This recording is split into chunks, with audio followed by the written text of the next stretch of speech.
अब केंद्र सरकार क्या कर रही है, यानी कि एनडीए सरकार हरियाणा और पंजाब की जो कॉमन राजधानी है ना, यानी कि चंडीगढ़, उस चंडीगढ़ को आर्टिकल 240 के अंडर लाना चाहती है।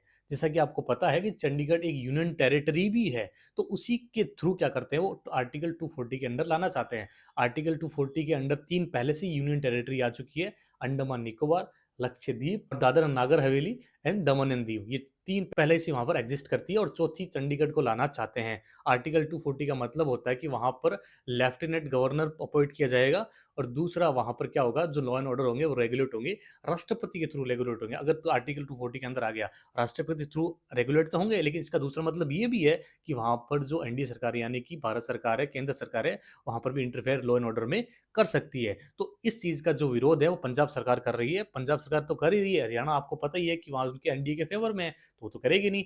पंजाब सरकार इस चीज का विरोध कर रही है। इसकी थोड़ी ऐतिहासिक पृष्ठभूमि ये भी है कि देखो, पंजाब की पुराने समय में क्या था कि लाहौर राजधानी रही है, और 1966 में क्या हुआ था, हरियाणा को पंजाब से अलग कर दिया गया था, कॉमन राजधानी चंडीगढ़ को बना दिया गया था। तो उसी के बाद देखो टेम्परेरी बनाया गया था, लेकिन उसके बाद में यह भी कहा गया था कि अगर फ्यूचर में कुछ डेवलपमेंट होते हैं तो वहां पर आपको परमानेंट राजधानी दे दी जाएगी।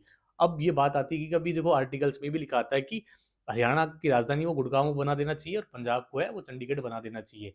तो इस हिसाब से क्या होगा, उस स्टेट का डेवलपमेंट भी हो गया और आगे भी वो विकास कर पाएंगे। और आपका ये जानकारी के लिए बता दूं, देखो भारत में टोटल 8 यूनियन टेरिटरी हैं, जिसमें 3 में सिर्फ विधानसभा है, जम्मू कश्मीर, दिल्ली और पुदुचेरी, और बाकी 4 में नहीं है, यानी कि लक्षद्वीप, अंडमान निकोबार, दमन एंड दीव, दादर नागर हवेली, और चौथा है चंडीगढ़ ही। अब इस चंडीगढ़ को ना आर्टिकल 240 के अंदर लाना चाहते हैं, जो कि देखो विरोध तो होगा ही पंजाब की तरफ से। क्यों होगा? क्योंकि वहां पर यार एक तो पंजाब आपने स्टेट बना रखा है, उसके ऊपर उसकी कैपिटल यूटी बना रखी है आपने, तो दिक्कत काफी आएगी। और लॉ एंड ऑर्डर का रेगुलेट करेंगे तो राष्ट्रपति, और राष्ट्रपति यानी कि केंद्र सरकार।